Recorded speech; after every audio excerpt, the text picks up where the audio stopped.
O 26º capítulo do Evangelho de Mateus. Quando acabou de dizer essas coisas, Jesus disse aos seus discípulos: Como vocês sabem, estamos a 2 dias da Páscoa, e o Filho do Homem será entregue para ser crucificado. Naquela ocasião, os chefes dos sacerdotes e os líderes religiosos do povo se reuniram no palácio do sumo sacerdote, cujo nome era Caifás, e juntos planejaram prender Jesus à traição e matá-lo. Mas diziam: não durante a festa, para que não haja tumulto entre o povo. Estando Jesus em Betânia, na casa de Simão, o leproso, aproximou-se dele uma mulher com um frasco de alabastro contendo um perfume muito caro. Ela o derramou sobre a cabeça de Jesus quando ele se encontrava reclinado à mesa. Os discípulos, ao verem isso, ficaram indignados e perguntaram: por que este desperdício? Este perfume poderia ser vendido por alto preço e o dinheiro dado aos pobres. Percebendo isso, Jesus lhes disse: por que vocês estão perturbando essa mulher? Ela praticou uma boa ação para comigo. Pois os pobres vocês sempre terão consigo, mas a mim vocês nem sempre terão. Quando derramou este perfume sobre o meu corpo, ela o fez a fim de me preparar para o sepultamento. Eu asseguro que em qualquer lugar do mundo inteiro onde este evangelho for anunciado, também o que ela fez será contado em sua memória. Então, um dos 12, chamado Judas Iscariotes, dirigiu-se aos chefes dos sacerdotes e lhes perguntou: o que me darão se eu o entregar a vocês? E fixaram-lhe o preço, 30 moedas de prata. Desse momento em diante, Judas passou a procurar uma oportunidade para entregá-lo. No primeiro dia da festa dos pães sem fermento, os discípulos dirigiram-se a Jesus e lhe perguntaram: onde queres que preparemos a refeição da Páscoa? Ele respondeu dizendo que entrassem na cidade, procurassem um certo homem e lhe dissessem: o mestre diz, o meu tempo está próximo. Vou celebrar a Páscoa com meus discípulos em sua casa. Os discípulos fizeram como Jesus os havia instruído e prepararam a Páscoa. Ao anoitecer, Jesus estava reclinado à mesa com os 12, e enquanto estavam comendo, ele disse: digo que certamente um de vocês me trairá. Eles ficaram muito tristes e começaram a dizer-lhe um após outro: com certeza não sou eu, Senhor. Afirmou Jesus: aquele que comeu comigo do mesmo prato há de me trair.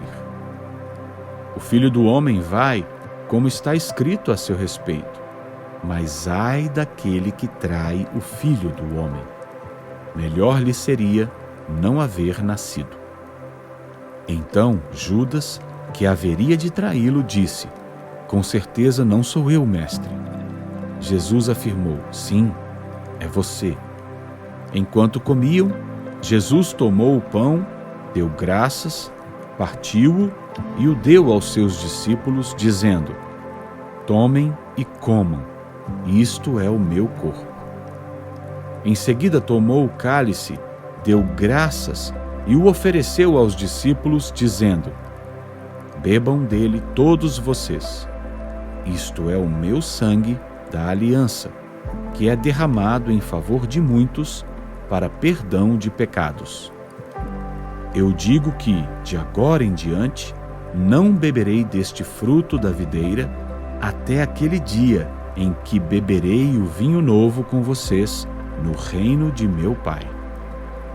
Depois de terem cantado um hino, saíram para o Monte das Oliveiras. Então Jesus lhes disse: Ainda esta noite, todos vocês me abandonarão, pois está escrito: ferirei o pastor, e as ovelhas do rebanho serão dispersas. Mas depois de ressuscitar, irei adiante de vocês para a Galiléia.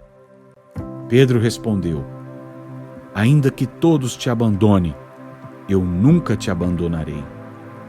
Respondeu Jesus: Asseguro que ainda esta noite, antes que o galo cante, 3 vezes você me negará. Mas Pedro declarou: Mesmo que seja preciso que eu morra contigo, nunca te negarei. E todos os outros discípulos disseram o mesmo. Então Jesus foi com seus discípulos para um lugar chamado Getsêmani e lhes disse: Sentem-se aqui enquanto vou ali orar. Levando consigo Pedro e os 2 filhos de Zebedeu, começou a entristecer-se e a angustiar-se. Disse-lhes então: A minha alma está profundamente triste, numa tristeza mortal. Fiquem aqui e vigiem comigo. Indo um pouco mais adiante, prostrou-se com o rosto em terra e orou: Meu Pai, se for possível, afasta de mim este cálice. Contudo, não seja como eu quero, mas sim como tu queres. Depois, voltou aos seus discípulos e os encontrou dormindo. Vocês não puderam vigiar comigo nem por 1 hora? Perguntou ele a Pedro.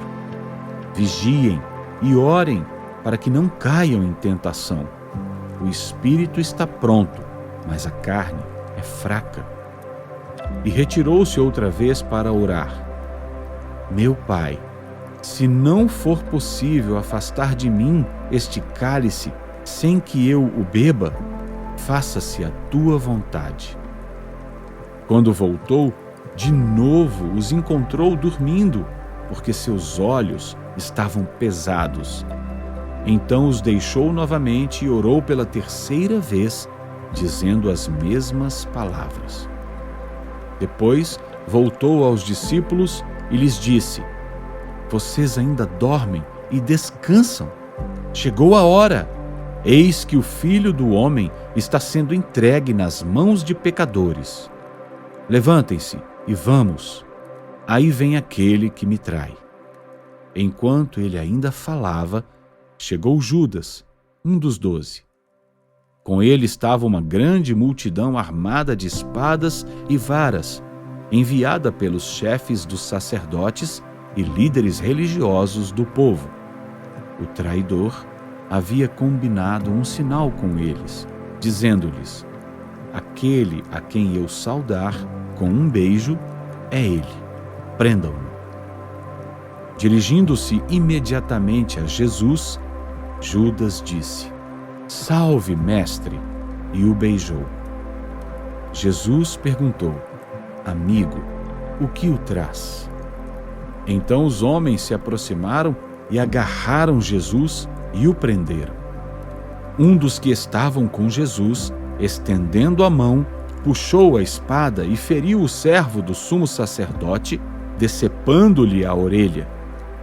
Disse-lhe Jesus: Guarde a espada, pois todos os que empunham a espada, pela espada morrerão. Você acha que eu não posso pedir a meu Pai, e ele não colocaria imediatamente à minha disposição mais de 12 legiões de anjos? Como então se cumpririam as Escrituras que dizem que as coisas deveriam acontecer desta forma? Naquela hora, Jesus disse à multidão: Estou eu chefiando alguma rebelião para que vocês venham prender-me com espadas e varas? Todos os dias eu estive ensinando no templo e vocês não me prenderam. Mas tudo isso aconteceu para que se cumprissem as Escrituras dos profetas. Então, todos os discípulos o abandonaram e fugiram. Os que prenderam Jesus o levaram a Caifás, o sumo sacerdote, em cuja casa se haviam reunido os mestres da lei e os líderes religiosos. E Pedro o seguiu de longe, até o pátio do sumo sacerdote. Entrou e sentou-se com os guardas, para ver o que aconteceria. Os chefes dos sacerdotes e todo o sinédrio estavam procurando um depoimento falso contra Jesus, para que pudessem condená-lo à morte. Mas nada encontraram, embora se apresentassem muitas falsas testemunhas. Finalmente, se apresentaram duas que declararam: "Este homem disse: sou capaz de destruir o santuário de Deus e reconstruí-lo em 3 dias." Então o sumo sacerdote levantou-se e disse a Jesus: "Você não vai responder à acusação que estes fazem?"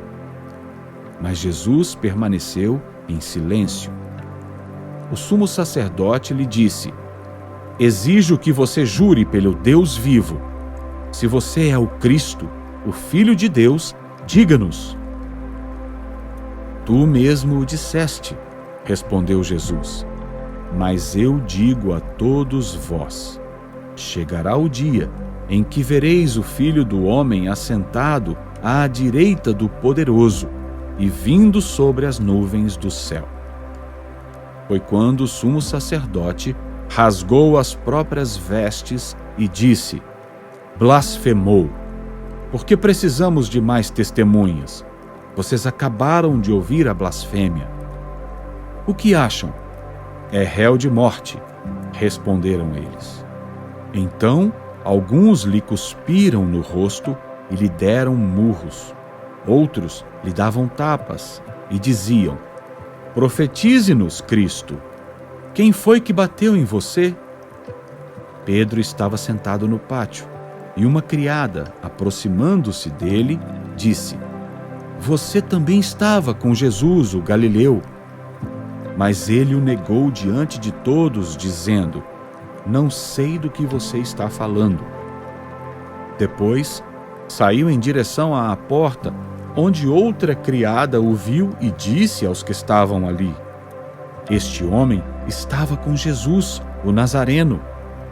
E ele, jurando, o negou outra vez: "Não conheço esse homem." Pouco tempo depois, os que estavam por ali chegaram a Pedro e disseram: "Certamente você é um deles. O seu modo de falar o denuncia." Aí ele começou a lançar maldições e a jurar: "Não conheço esse homem." Imediatamente, um galo cantou. Então Pedro se lembrou da palavra que Jesus tinha dito: "Antes que o galo cante, você me negará 3 vezes." E saindo dali, chorou amargamente.